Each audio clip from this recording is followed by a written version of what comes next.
markets are talking about. With the sharpest and most insightful analysis from fundamental to technical. Catch Market Movers.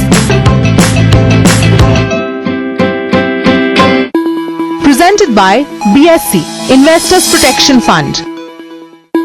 Presented by BSC, Investors Protection Fund.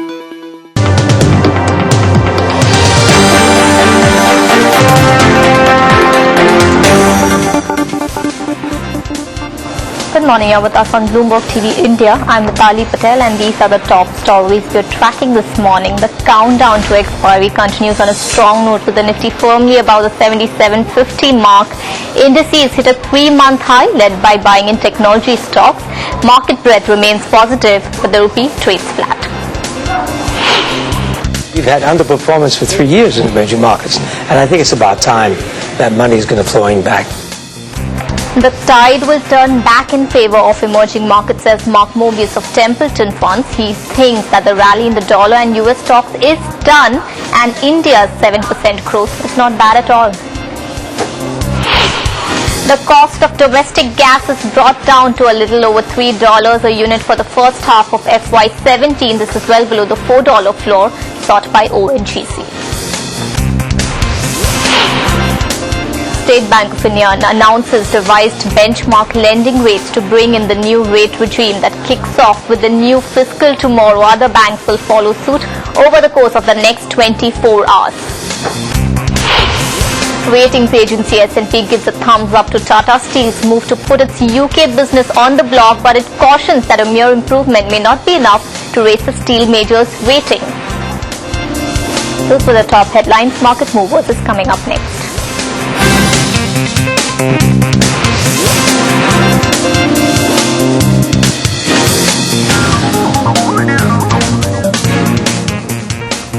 Hello and welcome. You're watching Market Movers, and on our stock radar today we put the spotlight on ONGC as government cuts gas prices. ONGC weeps while fertilizer counters rally.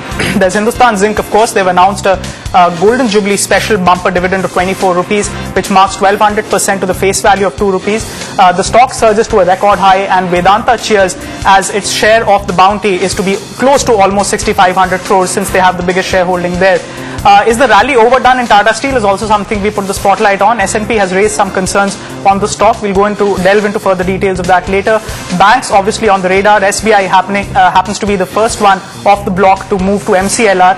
The base rate cut concerns rise for PSU banks. As also we'll be looking at Infosys. FY16 comes to an end today and the company is to announce the Q4 results on the 15th of April. From the mid-cap real estate space, we'll be looking at Brigade Enterprises and Prestige Estates. As also on the radar, we'll have Kansai Nerolac on the land parcel sale and Saint-Gobain as a 13% equity trades in 2 blocks in early morning trade today. We discuss these stocks with market expert Sharmila Joshi as well as Milind Vasudev of Arihant Capital Markets. But let's take a look at the markets right now.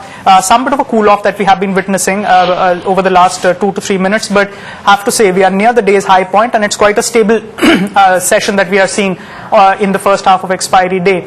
A big blow now, and our focus comes to gas prices. A big blow coming in for ONGC as the government has cut gas prices to $3.06 per MMBTU. The government has ignored ONGC's plea to have a floor price of $4 per unit. To discuss the impact is A.K. Srinivasan, Director of Finance at ONGC. Good morning, sir. It's good to have you with us. Let's start off with your first reactions on the downward revision of the gas price. What kind of an impact are you looking at? Hello. Yes, sir. You're audible to me. Continue. Yes, hello. Yes, sir. You're audible to me. Continue. Yeah, you're audible. The question what you have made, I couldn't listen to you. Right. Sir, I was talking about the downward revision as far as domestic gas prices are concerned. $3.06 per MMBTU is what we realized. Given the fact that obviously you had submissions of a floor to the gas price close to $4 per MMBTU and the exposure in terms of gas volumes, how does this impact your P&L? See, we had already requested the government to give us a floor price of 4.2, but I don't know, but media is just speculating some crude gas price to come out. And with that, if the revision is on downward trend, then definitely there is going to be a downside on my revenues. And for every dollar change in the gas price, there is an impact of over 4,000 crores for a full annualized basis. Right. So I'm afraid it's not only speculation. I mean, all the components in the formula, you take a look at the Henry Hub, that's gone down 50%. It's at 1.99, something which was close to 3. Alberta Hub, there's the Russian benchmark as well as NBP. I can't comment anything on the numbers. I don't know what numbers are going to be notified. All right, sir, fair enough. Then let's talk about something that was recently notified, something like the deep water gas pricing. I mean, we had exalted expectations of $13 to $14 per MMBTU a couple of years back. Fair enough, it's not justifiable given the kind of crude fall that we've seen. But in terms of the expectations of $6 to $7 per barrel in proportion to the landed price of alternate fuels, how does that pan out for deep water realizations? Does it incentivize deep water spends for KG at all? Now, as per the new notification, the gas pricing for the new development happening from 1st of January 2015, whether it's deep water or high pressure, high temperature areas, the government has given the free marketing of those gas volumes. Apart from that, they have benchmarked against the lowest, the ceiling levels at 4 alternative fuels, that is FO, the LNG import and then the basket of fuel. Based on that, the present level of gas price which comes out is about 7.08. And going forward, this will keep on changing and it will be a variable number. And that gives, and based on which we could, investment decision has been taken for 98.2 by the company. Right. Sir, let's talk about the sensitivity then. I mean, you've briefly mentioned a $1 change. Am I right in assuming that a $1 change in oil prices would take a hit on oil revenues by 900 crores and a $1 change in gas prices would take a hit on revenues by 2,000 crores? Given the kind of volumes that you have, 48% of the production volumes constituted by gas, do you think that this at this price, the volumes overall in a composition aggregate might go down in terms of gas? Revenues will come down, definitely, because if you, the price down, we are anticipating the price to be downward by 15 to 20%, and within that 20% downward trend, then there is likely impact will be about 4,000 or less than 4,000 on a yearly basis. Right.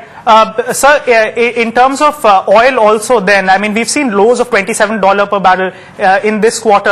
In terms of profitability, just tell me in terms of domestic oil realizations, how much do you think? Because Q4 would be an even worse quarter compared to Q3 because oil has gone down and of course gas in terms of the deep water as well as the domestic is not too much of a good news. In terms of profitability for domestic oil and gas, can you give us a picture there for the fourth quarter?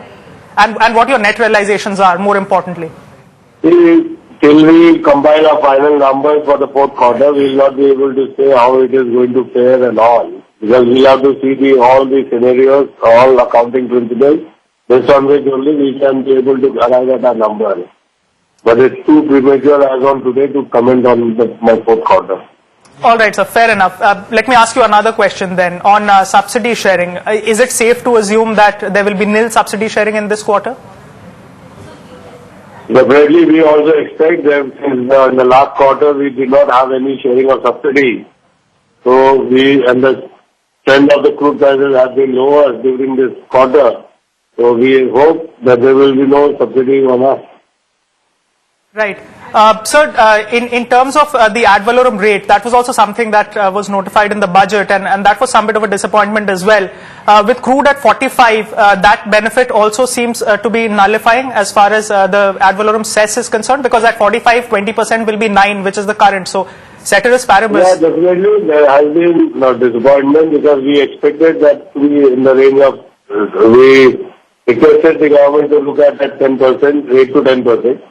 But when the budget announced, they made a 20% ad valorem. So definitely, as you rightly said, 45, it breaks even the number which we had about 4,500. Sir, have you heard anything in terms of the subsidy sharing formula from the government? Does it remain to be kerosene under recoveries if they are below 12 rupees per litre? Then there is no pressure from your side for going ahead for the new fiscal. Is there any clarity in that regard? We have not heard anything on the formula right now, and whatever has been announced in the past, the sharing of SKO up to 12 rupees and LPG up to 18 rupees, the government is picking up the subsidy on those. Right. So I would want to come to KG-DWN 98/2. I mean, that is one field that has really been neglected given the kind of deep water gas pricing which was not notified. At 6 to 7, what will be the capex for KG-DWN 98/2? We have just taken an investment decision in the range of about 34,000 crores for the total investment in the next 4 years. The starting will be 16, 17. Onward, we'll be spending some money.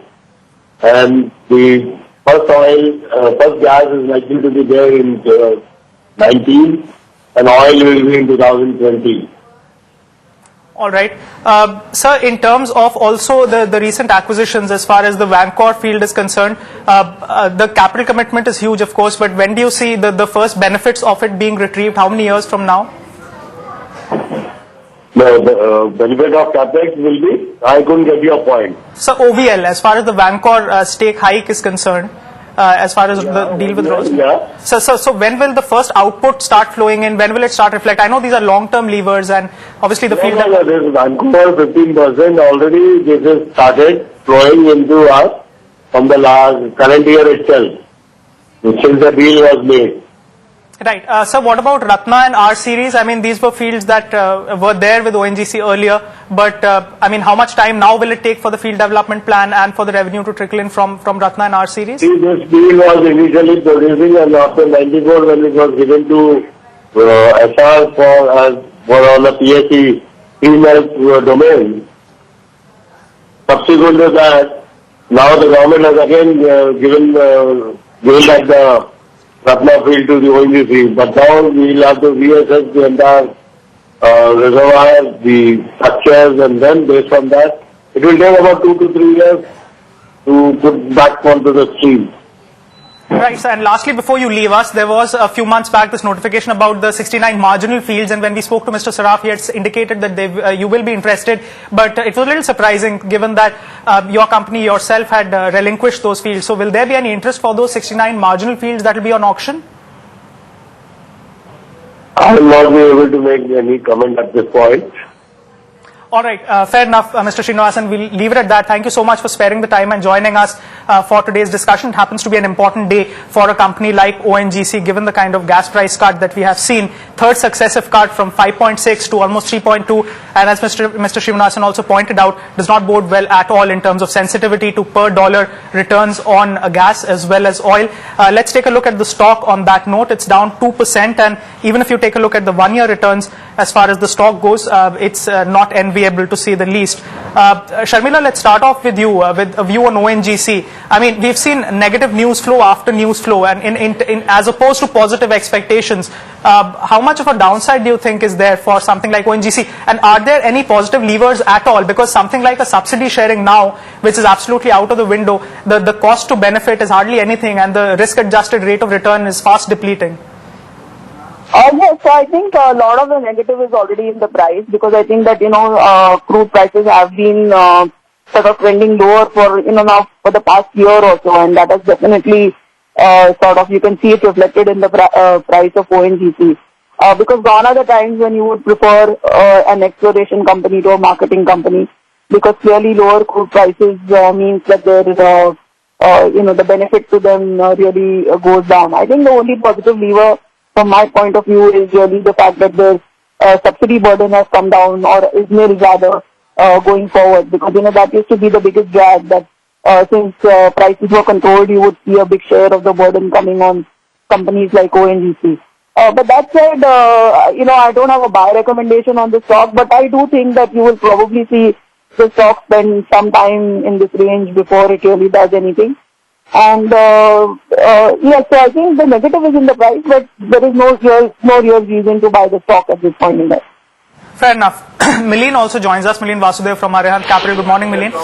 Thanks for joining us. Let's talk about, on the same lines, city gas distributors as well. So pull up an IGL as well as Gujarat Gas for you. Both the stocks sentimentally up, of course, but have to remember that a cut in gas prices is something of a cost pass-through item for these companies. So to the extent that they pass through the benefit in margins, it's beneficial for them. If it is a one-for-one pass-through, it is not beneficial for them. Any view on something on the city gas distributors, especially given the Gujarat Gas or IGL, and also given the kind of clean energy focus in Delhi, Mileen? See, if you see the chart of Gujarat Gas, clearly, I don't. All right, I suppose we have lost Mileen. We'll try establish and connect with him there. But Sharmila, coming to you, Gujarat Gas, IGL, city gas distributors, a preferred play at this point? I think so, and I do like IGL. There was that overhang TNGRB issue that's also now out of the way, and I definitely think, as you were saying, that this whole the whole environment issue in Delhi, and I'm sure it will spread to other metros, and overall, as a cost effectiveness, I think you will overall find that as we go ahead, we will move more towards gas vehicles for at least for cities, and really just, given the whole lot of positive factors. And to that extent, I think that we are really underprovided for at this point in time, and a majority of the vehicles are either petrol or diesel, and that should change in the coming years. So I think if you have that kind of a perspective where you're willing to stay invested in these stories for more than 9 to 12 months, then I think yes, it's the preferred space to be in. All right, fair enough. Let's move on then, and we'll come to Mileen as well on the next stock that is in focus, of course, Hindustan Zinc as well as Vedanta. Now, the company is to pay, that's Hindustan Zinc, is to pay over 10,000 crores, 10,141 to be precise, in dividends in FY16. The stock has hit a record high on this dividend bounty, and even in terms of analyst estimates, it is an unprecedented number, 1,200% of the face value of rupees 2, and it's quite a positive number for both Vedanta, which holds a bigger stake in it. Piyush is here to throw more light on this. Piyush, take it away. So I think, yes, the Hindustan Zinc 12,000 crore is unprecedented in its history. And let's look where the stock price is right now. On the current stock price, basically the returns would be about 12 to 13% for the shareholders. So this is definitely a very good news for the shareholders. Also, Hindustan Zinc has about 35,000 crore of cash in its balance sheet, so which means this is not going to put stress on its balance sheet. But for its parent Vedanta, this is like a cash infusion. So Hindustan Zinc basically is a net cash flow generator. So this also means that because of its strong EBITDA margins, the company basically is not going to find any trouble in basically giving its dividend, and also in the current year will continue to generate cash. I think already the stock has run up, but what basically is going unnoticed at present is what is happening in Vedanta. So for Vedanta, the concerns were how to access cash in Hindustan Zinc books. So this way, Vedanta basically is going to get simply $1 billion of cash in its books. Let's remember the refinancing next year due is about $2.3 billion, and the following year, 2018, another $2.4 billion of refinancing will be due. So which means net, this is a great positive for Vedanta, because it simply is going to bring another $1 billion. Also, because the core operations, they are under stress. Last year, like basically 2 to 3 quarters, they basically were not making good amount of cash flow generation. So this is a welcome news for the stock. Also, the commodity prices have recovered. So I think in overall context, it is more positive for the parent Vedanta, because it's actually gives them enough levers to actually tap into cash. And till the time they are able to actually consolidate their holdings in Hindustan Zinc and Cane, I think dividend will be the way where actually they would like to access cash. Right. Thanks for that, Piyush. And also, as Piyush was mentioning, Vedanta will be hitting quite soon a debt maturity wall. So this will also help them to ease off some of that in some way. Mileen, coming to you, Golden Jubilee dividend, and pretty much it has lived up to its worth. What is your view on something like a Hindustan Zinc, which has been a preferred bet, as also Vedanta? See, if you see, Hindustan Zinc had clearly given a breakout on 3rd of March from a flag formation, and now I feel that it has already achieved the target of, say, the target was somewhere around 200. It made a high of 196, and now we are seeing some profit booking. So I feel that those who have entered in this counter at lower level should try to book profit at current levels. All right, try to book profit is the call. The stock is up 5.2%, has attained the 184, 185 mark in today's session. Sharmila, do you hold a contra view in terms of fundamentals of zinc? Of course, have to mention that with Lisheen and Scorpion going off stream in the next 1 or 2 years, global zinc supply is likely to be balanced out, and there might be some supply constraints there, so which would likely be a positive for industrial metals like zinc on the LME, and have been relatively better performance as compared to something like an aluminium, copper, and even an iron ore as far as port-based rates are concerned. But overall, on the counter, Sharmila, what's your view? Yes, so I think definitely zinc has been the positives were really the Vedanta group, given the fact that they have this, and now this is another, this has proved to be another bonus for them, with this, the kind of dividend that they are giving. So yes, I think while that view is definitely positive, and if you are an investor, I am no doubt you would be happy with this dividend, but really speaking, I don't have a buy recommendations on any of the stocks. And for me, I think the concern will remain, let's wait and see what Vedanta does with this dividend money, and how they really use it to bring down the stress on their books. But I think until I see really some movement on that, and overall I'm not really happy with this kind of the cross holding and the what is happening in Kane and all their group companies. So I don't really have a buy recommendation on any of them, but obviously I think if I was a investor in Hindustan Zinc, I'd no doubt be very happy. All right, in continuation of this theme from base metals, industrial metals, let's move on to steel manufacturers then. Of course, iron ore is a big exposure. That has been a relief on a 1 year basis, or even a year and a half, and iron ore has gone down. But specifically, let's talk about Tata Steel, since there are many stock-specific angles also as far as the Indian steel firmament is concerned. Tata Steel, of course, S&P has come up with a view. They say that it is a credit positive move as far as the long products monetization or the hiving off or the amputation of it is concerned. But it might not be a lot in terms of positives, and also in terms of Indian operations. The Kalinganagar expansion is coming up. Some bit of a support that they have provided to the long products business and the strip products business in the United Kingdom has been some of a concern. The IJmuiden plant in Netherlands is important and critical given the capacity it has of 17 million tons, as also the concentration on flat products is what is supporting the IJmuiden operations, and that has been relatively better, being close to the auto hub of Germany is what S&P says. So all these metrics are important, but all in all, the operations, if they divested in UK, the long products, will not be too much of a positive lever. The stock has gained 29% on a series to date basis, has been one of the favorite counters from the most neglected pack, which is the metals. Sharmila, starting with you, what is your view on Tata Steel? Is the rally overdone?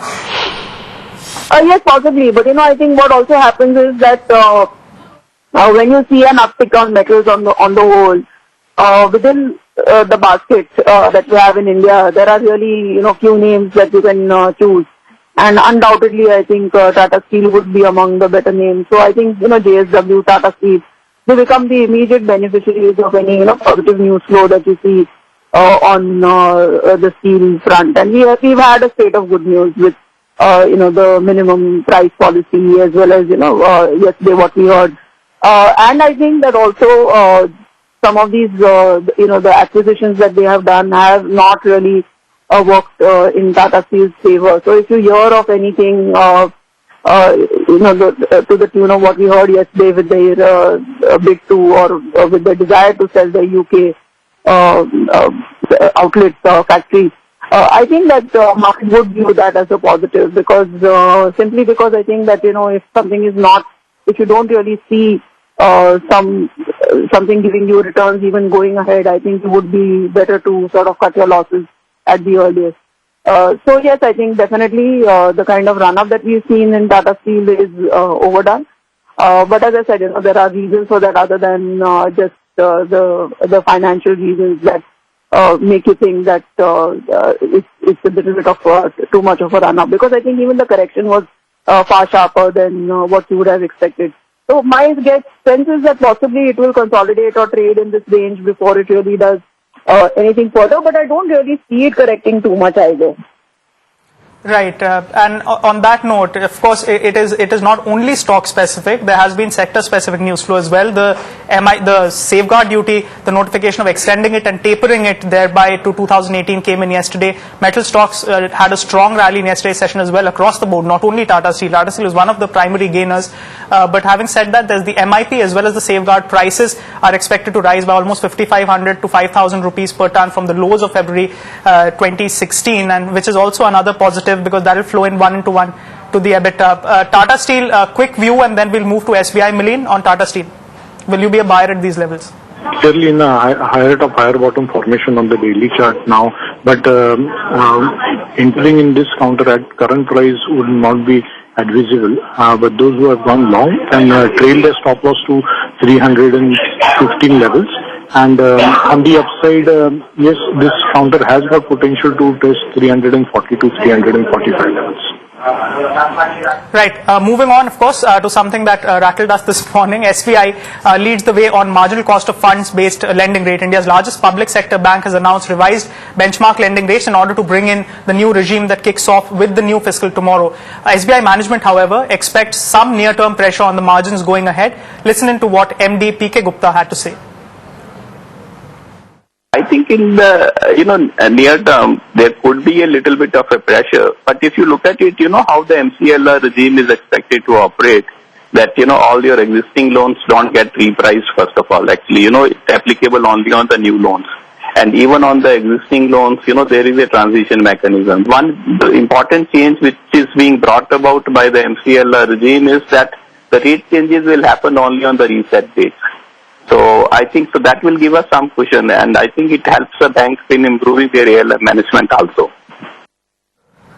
All right, so that's what the MD had to say. But if you talk about the stock and what a breathtaking rally it has seen, be it short covering or be it fresh longs, it has really been the flavor of this series. Pull up a 1 month chart that will give you a crude barometer of what the series to date return has been. This is from the 31st, the 29th of February ending to now, which is 21%. But from the 25th of February closing, which was the Thursday of the previous expiry, to now it has gained 30%. Counters like SBI and ICICI in the run up to the RBI policy and in this series have been the primary drivers given the weightage that they have on the Bank Nifty. Pull up the Bank Nifty 1 month.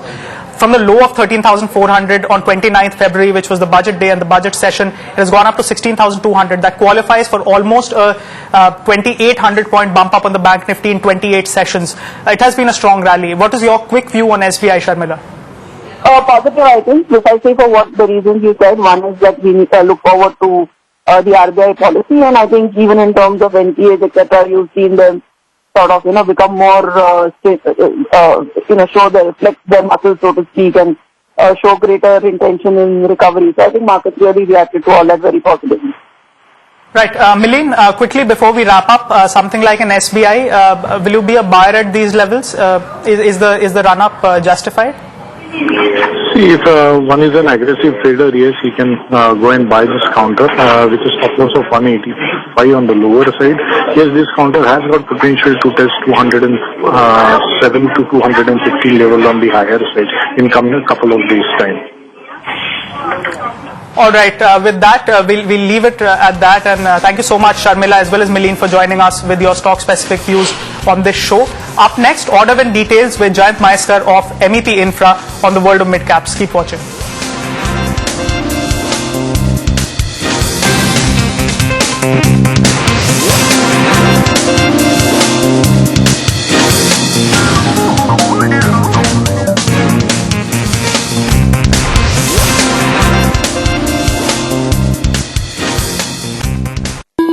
Presented by BSC, Investors Protection Fund.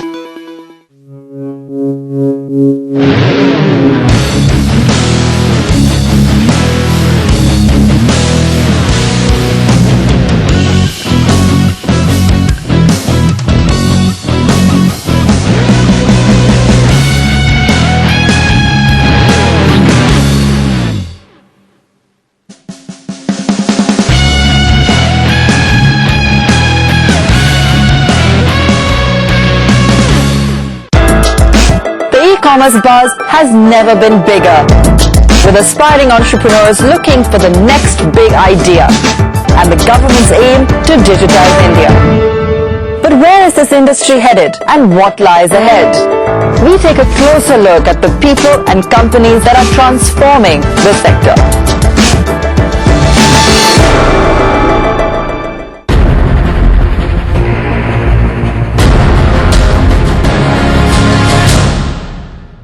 As far as strategic partners is concerned, I expect that in next 2 months, maybe 3 months at the most, we should be able to put up a very clear line of action.